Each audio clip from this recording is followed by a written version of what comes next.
আসসালামু আলাইকুম। আশা করি যে যেখানে আছেন সবাই ভালো আছেন, সুস্থ আছেন। আলহামদুলিল্লাহ, আল্লাহ পাকের রহমতে আমরা সকলে ভালো আছি, সুস্থ আছি। তো এই তো মাগরিবের পর আসলাম হচ্ছে বোনের বাড়িতে।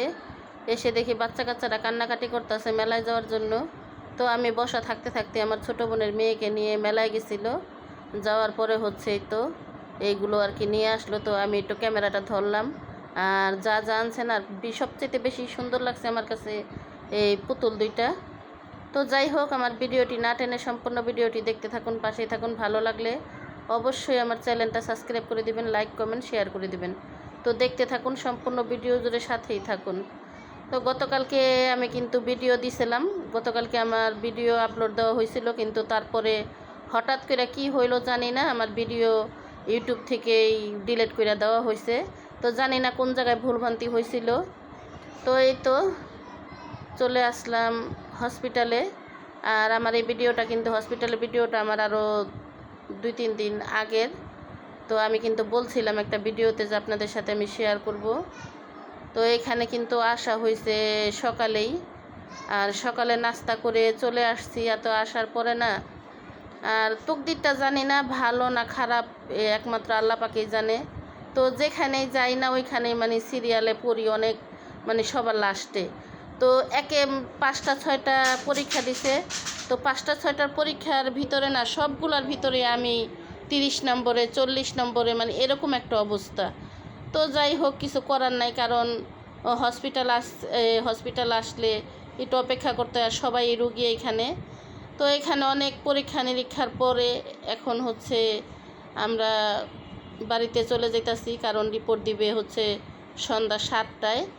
তো আমরা কিন্তু এখন বাজে বিকেল হচ্ছে 5টা, আমরা কিন্তু অনেক ক্ষুধার্ত, কারণ এক গ্লাস পানিও খাই না এখানে আসার পরে। তো এরকম খিদা লাগছে মানে বলার মতো না। তো উনি আমার বলছে আরও কয়েকবার যে চলো নিচে চলো, খাওয়াই নিয়ে আসি। তো এখানে না কিছুই পাওয়া যায় না ওরকম, খালি ফাস্টফুড জাতীয় জিনিস আর কি পাওয়া যায়। তো এই জন্য আর কি খাই নাই। তো এখন না যাওয়ার টাইমে দেখি কি অনেক খারাপ লাগতেছে। তো বসলাম দুইজনে, এখানে আমার স্বামী আর কি আমার বসালো যে হালকা কিছু খায়া নাও, খায়া পানি খায়া নাও, একটু পানি খাও। তো এখানে উনি 2টা আর কি নিছে, ওই স্যান্ডউইচ নিছে। তো নেওয়ার পরে হচ্ছে 1 বোতল পানি নিছে, আর সাথে কিন্তু কোকও নিছে। তো এইগুলো নেওয়ার পরে এখন বলতেছে যে তুমি পানি খাও আর একটা খাও, খাইয়া তারপরে চলো আমরা গাড়িতে উঠি। তো এটা কিন্তু আমি নিয়ে বইসা রইছি, কারণ আমার না কিছুই খাইতে ইচ্ছা করতেছে না, আমার মানে এরকম বমি আসতেছে বলার মতন না। তো আরও আগে কিন্তু আমরা খাওয়া দাওয়া করতে পারতাম হালকা পাতলা, কিন্তু খাই নাই, যে আবার যদি সিরিয়াল ডাকে এই ভয়তে। তো এই তো বাড়িতে চলে আসলাম। বাড়িতে আসার পরে দেখি ঘর টর অনেক অবস্থা খারাপ, কারণ মেয়েরে বইলা গেছিলাম যে ঘরের বিছানার চাদর চুদর এগুলো উঠানোর জন্য। তো আয়সা দেখি মেয়ে এগুলো সব এলোমেলো করে নিছে। আর আমার নাতি তো অনেক দিন পর আমার ক্যামেরাতে দেখলেন, কারণ অনেক দিন ধরে কিন্তু আমি ওকে আনি না। তো রোজার ভিতরে কয়েকদিন আসছে, তো এরপর আর কি আনা হয় নাই, কারণ আমি তো অসুস্থ, আপনারা সবাই জানেন। তো এই জন্য আর কি আনি না, কারণ আমার একটু একটু পরপরই আমার খুব খারাপ লাগে, এই জন্য আর কি নাতিরে আনি না। কারণ আমার ঘরে কেউ নাই, পরে খালি ঘরের ভিতরে আমার কান্নাকাটি দেখলে পরে ও কান্নাকাটি করবে, এই জন্য আর কি ওরা আর কি আনি না। কারণ নিজে যেরকম অবস্থায় থাকি, আল্লাপাক যে হলাতে রাখে, নিজে একা থাকি ভালো। তো আসার সাথে সাথে ওরে তরমুজ কেটে দিলাম।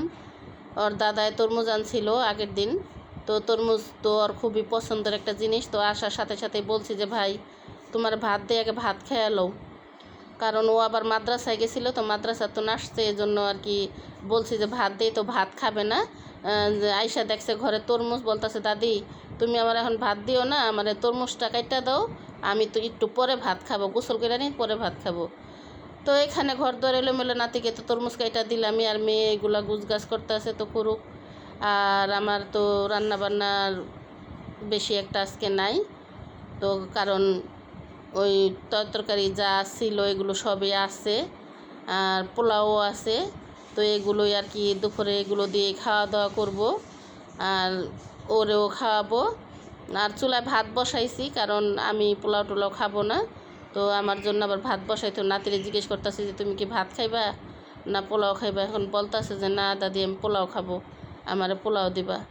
তো ঠিক আছে, পোলাও খাবে, ওকে পোলাও দিব, ওকে গোসল করাইয়া তারপরে হচ্ছে পোলাও খাওয়াবো।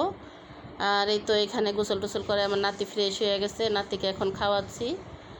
নাতি খাইতেছে কারণ অনেক খিদা লাগছিল। আর আমি কিন্তু ওরে আসার পরে কয়েকবার ভাত খাচ্ছি, তো তরমুজ খাইছে কয়েক পিস, এই জন্য আর খায় নাই। আর ওর হলো পরীক্ষা, সবাই দোয়া করবেন আল্লাহ যেন ওর জ্ঞান বুদ্ধি বাড়ায় দেয়।